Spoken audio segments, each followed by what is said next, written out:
I'm going to discuss about the redefining our 24 hours for our growth and our dreams and aspirations. So, if you thinking this video is useful, if you are building new career or you want to be shift your career, or you are in a transition phase, or you try to building something from your regular 9 to 5 job, then this is very crucial to know and to apply, so that we cannot get burned out, or we cannot get stressed out at all. So if you let your 9 to 5 consume all your time, when you will build the future you truly desire. Most people are stuck in the cycle of their daily grinds, or the like pursuing by the default mode habits, behavior, and eating and sleeping and repeating the same things over and over, and expecting to be something happen, or to come the results what we desire to, in terms of our career, in terms of making money, or whatever the case may be. But operating from the default mode network, or the automaticity of our daily grinds, is not going to help us to achieve our truest desire or truest goal. So the first key insight is that, for that to happen, if we think that our 9 to 5 job is killing all the times and consuming all the times, it is totally wrong, because I am also in the job, and I am very curious to hone my skills and make some impactful life, or the truly satisfaction life. So I have to be very conscious of my time, and for that to happen, we have to first reorganize or redefine our 24 hours, how we spend each of our time. And hoping to be drastical change is not going to be overnight, or they're not going to be happen in a one day. So the first thing, the myth is that we are too busy, but actually, where and in which things we are too much busy, and we, instead of blaming our job or the traveling, is no doubt it will take a time. For me, it is taking 11 and a half hours of my 9 to 5 job, and everything I'm doing with myself by of doing my errand works, or doing my travel works, or my personal work, kids, everything is there, and still I'm finding my time for my passion, or the my career or my growth. So this is up to us, how we can allot our time, and how we are flexible, or how we are rigid with our time. It is going to make a difference, instead of blaming, instead of uh, regretting on that. So the first thing that we have to cultivate the 2% rule, means out of these 24 hours, if we calculate the 2%, that almost about 30 minutes of the time which comes in our hand.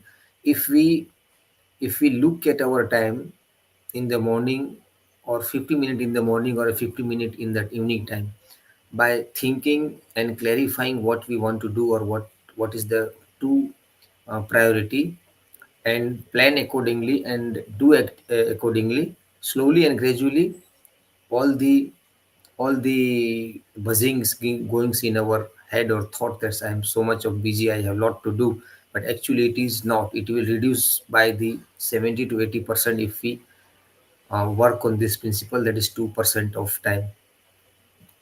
And for that, the first thing, we if we are so much of busy, and if we are doing productive work, then it's okay. And if we are not, at the end of the day, if you are not fulfilled, or the some kind of regret is dwelling in our head, then we must take account of our time. And the first thing, taking account of our time, is by auditing our times. As usual, time audit is nothing but the initial stage.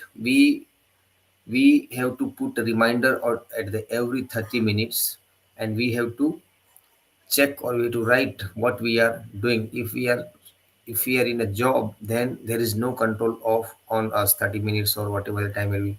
But consciously we can, even though we can direct our focus on a meaningful work, instead of gossiping, and instead of making time uselessness. So this will, lot of people have done that, even I have done that for myself, and it will give us enormous amount of the insight that I want to be looking for that. And key insight number two is that build our growth flywheel. And how to build a growth flywheel or the career flywheel. And if you're working on a project, or if you try to do something else apart from your regular job, then there is a three things which we must look on. That is, the number one is learning, and leveraging, and launching. Learning, in it means this: we think that once we get the degree or whatever the profession we are in, for the for the for the experience we have had with those degree and with those field, it is good. And if you are scaling and if you are accelerating in this, that is up to us, and how much desire we have, we are looking to that. But apart from that, on as the demand, as the environment is changing, as the job is changing, the description criteria, everything is changing as per the new rules or the new opportunities and technologies. So we have to be ready for that, and upskilling ourselves in pertains to the changes which is happening in our industry or in our new career as well. If we have some kind of expertise, and only if we fixes it on the few and basic traditional traditional expertise on the knowledge or the experience, then it is not going to work. We have to work outside of that, because only the field knowledge is not the good thing to rely on. We have to cultivate the other skills, parallel skills also.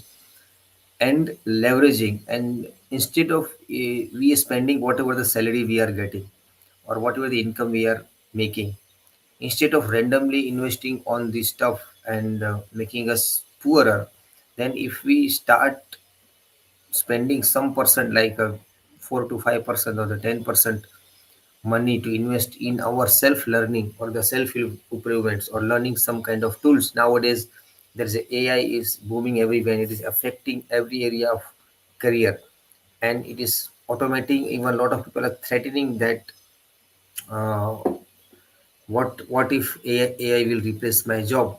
So we have to spare some percentage of money from our salary to learning these tools or from the courses or the entering in the some mentorship program where they are teaching skills and based on our career choose. So this is the second key insight, which is we have to grow, or we have to make a career growth flywheel by learning, leveraging, and launching based on that new learned thing. Number three is mastering the time multiplier. What is the time multiplier? Initial stage, we are doing everything by ourselves because we are so much limited by the resources. We cannot everything put on the other people or the our members as well, because initially to learn or to build something from one, we have to put effort. There is no other way. But instead of, there is a few techniques that we can apply to make this thing happen, and carving out of free time for our important work. So first thing is the batching down of the task or the activities. We are doing something random thing in between the time where we must working on our important thing. So batching similar kind of activity, like emails, meeting, WhatsApp notification, SMS checking, everything we can be grouped together and spare a few minutes to deal with all these things, rather than instead of randomly we go and we check and we reply and we ask and we call. This is going to hamper our time as well. Second thing is automation, and use the tools for the repetitive tasks like a scheduling or the reminder like that. And if it is possible, then we can delegate. If we are dealing with our team members, we can delegate our work which is lower impact work, which is not necessarily be involving ourselves as an individual. And the so this is the three things where we can make our time multiply, and we work effectively on important projects. And the second aspect is that we must use the flow trigger to maximize our growth or the accelerations. And what is the flow trigger is that if we are not clearly define our goals or the outcome what we are doing on, and specifically if we are building from our job for our passion work, then defining the goals on in a very clarity manner, it will going to give us the boost to focus or the work on that. For example, if you are working, if you are exercising, and if you are not defined that why I'm exercising, for losing weight or gaining weight or maintaining my fitness, everything, because exercise has a lot of thing to do, but why it is matter for us. The specifically, if we define how it looks like if we are doing this exercise or these things for a long time, then this will boost our focus and we can work on that on a consistent manner. Third thing is that challenge and skills must be in a balance, because if we try to stretch ourselves so much to do or to act on that, and if you're not skilled enough, if you're not competent enough, then this will create going to create the stress and overburden in our brain, and it will eventually we get burnout from that. So everything, the scale or the growth happens in the sweet spot of the our challenge and our skills as well. Next thing is that aligning our growth with our ideal lifestyle.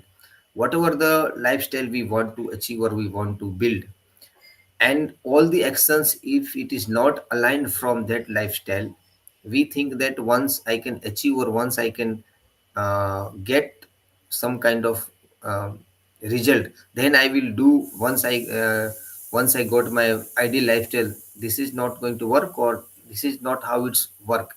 Actually, for the desired outcome or the desired lifestyle, we have to reverse engineers our all the objectives and targets in an actionable manner, and you drill down to the everyday few things which is doable, which is measurable, and which is inspiring us also. And and it is not like that by be, do, or have, do, or be. First we have to be, then we have to do, and then we can have. We cannot have and then be and then do. So we have to think in this manner. So aligning our actions as per our lifestyle is the key thing to focus on. So this is the few key insight where if we apply all these things and if we take in our mind to looking consciously on these factors, which is going to make us so much ease, and it will liberate our sense of busyness or randomness in our life. So in summary, we have to schedule our growth time, and we have to working on the time multiplier things, and leveraging the flow state, and designing our lifestyle or the ideal life what we are want to do. And if you're not satisfied with the current life, then there is no better time to start even today itself. So think on that, and take a